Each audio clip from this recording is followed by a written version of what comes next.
लोकसभा निवडणुकीच्या प्रचारात धारावी पुनर्विकासाचा मुद्दा पुन्हा चर्चेत आला। दक्षिण मध्य मुंबई मतदारसंघातील काँग्रेसचे उमेदवार एकनाथ गायकवाड यांनी क्या हुआ तेरा वादा या मोहिमेच्या माध्यमातून शिवसेना आणि भाजप युतीला लक्ष्य करायला सुरुवात केली। पाहूया मग धारावीकरांनी नेमकं काय म्हटलंय। पाहूया शेवाळे आणि गायकवाड यांच्यातील चुरस या रिपोर्टमध्ये। क्या हुआ तेरा वादा वो कसम वो इरादा। जागतिक स्तरावर ओळख बनलेली ही धारावीची झोपडपट्टी। सध्या या झोपडपट्टीतही आपल्याला निवडणुकीचे वारे पाहायला मिळत आहेत। या झोपडपट्टीतील घरं, दुकानं, छोट्या मोठ्या कारखान्यांच्या भिंतीवर हे स्टिकर लावण्यात आलेत। क्या हुआ तेरा वादा क्या हुआ तेरा वादा दक्षिण मध्य मुंबई लोकसभा मतदारसंघातील काँग्रेसचे उमेदवार एकनाथ गायकवाड यांनी या मोहिमेच्या माध्यमातून आपले प्रतिस्पर्धी उमेदवार राहुल शेवाळे यांच्यावर निशाणा साधला। ज्यावेळेस या झोपडपट्टीची बीज या जमिनीवर रुजली तेव्हापासून इथल्या रहिवाशांच्या जीवनमानावर कुठलाही फरक पडलेला नाही। तेच ते अरुंद बोळ, अंधाऱ्या गल्ल्या, उघड्या गटारांमधून वाहणारं सांडपाणी, तीच ती अस्वच्छता। दाटीवाटीनं झोपडपट्टीत राहणारे माणसं, कुठल्याच राजकीय नेता किंवा पक्ष या झोपडपट्टीवासियांच्या आयुष्यात चांगल्या राहणीमानाचे रंग भरू शकलेला नाही। निवडणुकीच्या काळात राजकीय नेते पुनर्विकासाचं फक्त गाजरच दाखवतात। त्याबाबत धारावीकरांच्या मनात प्रचंड चीड आहे। नोटबंदी आणि जीएसटीनं धारावीतल्या लघु उद्योगाचं कंबरडं मोडलंय। कि 400 स्क्वायर फीट का घर मिलेगा, मुझे नहीं लगता कि 5 साल में कुछ हुआ है। और मुझे तो ऐसा लगता है कि शायद हमारी ज़िंदगी तो इस झोपड़पट्टी निकल जाएगी, कुछ होने वाला भी नहीं है। क्योंकि एक करने के लिए जाएगा तो दूसरा टांग खींचता है, तीसरा करने के लिए जाएगा तो चौथा टांग खींचता है। कुछ तो है ऐसा कि नहीं हो पा रहा है।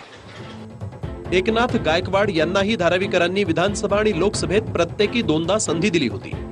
मंत्रिपदही त्यांच्या घरात होतीच। त्यांच्या काळातही धारावीचा पुनर्विकास होऊ शकलेला नाही।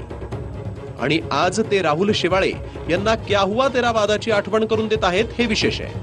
2014 साली त्यांनी जे आश्वासन दिली, जे वादे केले लोकांशी की बे युवकांना 10 कोटी नोकऱ्या देणार, महागाई कमी करणार, भ्रष्टाचार नष्ट करणार, अनेक असे तऱ्हेचे शेतकऱ्यांना त्यांच्या उपजाऊ खर्चाच्या वरती 50% देणार, हे सगळे वादे त्यांनी केले होते। पण आता एकही वादा पूर्ण झाला नाही। करून दाखवले हे वाक्य तर शिवसेनेनं जणू पेटंटच बनवलंय। पण धारावीच्या पुनर्विकासाचं शिवधनुष्य उमेदवार राहुल शेवाळे यांना पेलवताना दमछाक झाली। तरीही गायकवाड यांनी केलेल्या आरोपांवर शेवाळेंकडे उत्तर आहेत।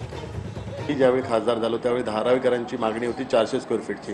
ती 400 स्क्वेअर फीटला एकनाथ गायकवाडांचा विरोध होता, तरी आपण धारावीकरांना 350 स्क्वेअर फीट मिळवून दिलं। त्याच्यानंतर धारावीकरता सिव्हिल एव्हिएशन आणि एन्व्हायरमेंटची परवानगी नव्हती।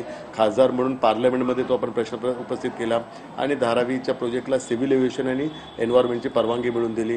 धारावीच्या प्रोजेक्टचा पुन्हा एकदा पार्लमेंटमध्ये प्रश्न उपस्थित करून धारावी हा स्मार्ट सिटीच्या माध्यमातून प्रोजेक्ट हवा हा आपण प्रश्न उपस्थित केला आणि त्याला यूडी डिपार्टमेंटने दुजोरा देऊन धारावीकरता special project vehicle company form करून तो डेव्हलप करण्याचा प्रोजेक्ट हाती घेण्यात आला। सततच्या अनुभवातून धारावीकर आता बरंच काही शिकले आहेत। यंदा ते राजकीय पक्षांच्या भूलथापांना बळी पडण्याची शक्यता कमी आहे। यंदा उमेदवार मत मागायला आले तर आधी प्रकल्प पुनर्विकासाची अधिकृत योजना दाखव, नाहीतर आल्या पावली परत जा अशा पवित्र्यात धारावीकर आहेत।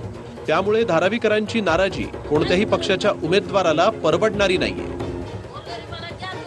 निवडणुकीच्या काळात आश्वासनं देणं सोपं असतं आणि त्याहूनही सोपं म्हणजे आरोप प्रत्यारोप करणं।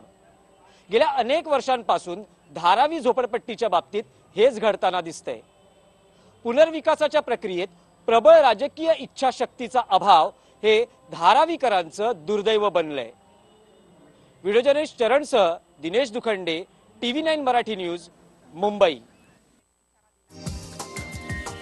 हा व्हिडिओ तुम्हाला आवडला असेल तर असे आणखी व्हिडिओ पाहण्यासाठी TV9चं YouTube चॅनल सबस्क्राइब करा, बेल बटन दाबा। ताज्या घडामोडींसाठी लॉग ऑन करा tv9marathi.com।